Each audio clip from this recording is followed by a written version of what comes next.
Welcome to another episode of Friday Freebies, where I bring you the best free tools that you can use right now for zero cost. Today, we're going to be taking a look at a free screen recording tool, which is recommended to me over on my X account. If you'd like to follow me, a link to that is down below. We're going to be looking at Recordly, which is a free open source alternative to tools like Screen Studio. Now, I've used Screen Studio for quite a while for various different use cases, and this is similar, but being open source and absolutely free. So let's go and take a look at how it works, some of the options available, and then if you want to download it, there'll be a link down in the description for this.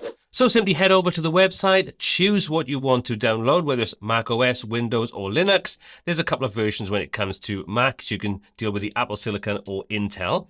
Download this, install it, and you are good to go. So once you've installed it and run the application, this is what you're going to see, this little bar down the bottom, which allows you to, well, record your screen. So you can set up a few things here. You can choose things like whether you want to record your screen, if you've got multiple screens or you've got windows open and things like that, you can choose what you want to record. So if you only want to record a specific window, you can do that without having to capture the entire screen. You can set up your audio source. You can see all the different audio sources available there. If you've got a camera attached, you can choose your video source. And you've also got the option to start a timer to time you in before you start recording. Then you can hit record, and all the rest of the options are pretty standard. So once you hit record, you're going to get a countdown timer. You start recording exactly what you want, and then you can start editing. So once you recorded your screen or whatever it is you want to record, you'll then be taken over into the editor. Again, this is very familiar. If you've come over for something like a Screen Studio, it's going to feel very, very familiar to you. Okay, so what do we have here? Well, you've got a couple of options down the left-hand side for things like how you want to control the background, whether you want to apply videos to it and so on, how you want the mouse to appear and interact with the screen, how you want to set things up like your webcam, if you're using that, so how that interacts on screen as well. If you want to apply closed captions, you can do that by selecting an AI model from here. And you've then got things like some basic settings and finally some additional plugins that open up some extra options. That's the boring stuff out of the way. Let's go and take a look at how this all works when we come to the editor side of things. So there's your main window. And as you can see underneath, you've got your timeline. So from here, you can press play. You can fast forward. You'll see it automatically add zooms in, which you can easily adjust inside here. You can then control some options inside here. You can leave it to auto to automatically create. You can adjust the duration of this by simply grabbing one of these grab handles and adjust it. You can see that adjusts in real time. You can control then how much of a zoom effect you want. You can control whether it's classic animation, control the smoothness, the motion blur, or you can open this up and have a simplified version. You can delete your zoom from here, or you can come into manual, and then you can choose what area you want to zoom into. So you can control this. So you can easily not have any zooms when you're actually recording, and then manually add those in afterwards, or you can use a combination of both. It's entirely up to you. Let's put this back to auto. Let's go to something like 2.2, and you'll see when we play this back, it zooms right into that particular portion of the screen.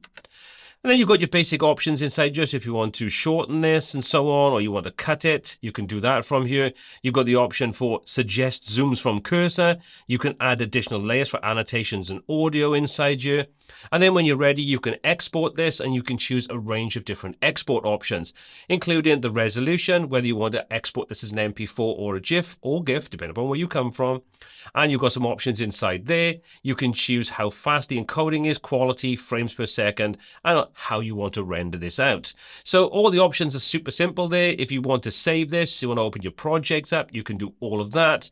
You can also change the background. So for example, you can see this is what we have with this particular background. I might not like that. I might want to change it to something else. So you can see it's recording it and it's placing it on top of the background. So you can affect things like the padding. So if you don't want that, you can go full screen. You can increase the padding if you want to. You can adjust the radius of the corners. So if you want to have nice rounded corners, you can absolutely do that. And you can also control things like the shadow effect that's been applied here. Choose your backgrounds, set your radius, configure this exactly how you want. If you want to change your background for a video, you can do that. There's one option here, but obviously you could upload your own videos, or you can have a plain old color or apply a gradient. It's entirely up to you how you want your backgrounds to display. Then if you want to crop it, you can crop it from here as well. So you can crop any excess things you may not want out. And this is all being done after the fact. So much the same as Screen Studio, it does give you plenty of flexibility. Like I say, when you're ready, got everything recorded and edited, you can then export it in MP4 or GIF format. But all in all, I think it's a pretty solid little platform. But one caveat before we do finish up.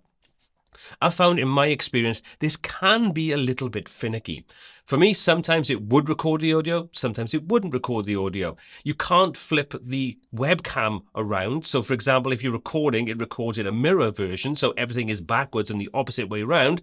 I haven't found any option to be able to flip that yet, which is kind of annoying because obviously I've got on air written behind me and then that is flipped around the wrong way. So it all looks just a little bit weird there. So I would like to see an option to be able to flip it around. But apart from those little gripes, to be honest, it's absolutely free. It's open source. And if you prefer open source to closed source or anything like that, this is an option you can check out. And if you don't have the budget for something like Screen Studio, this will definitely get you to do the job.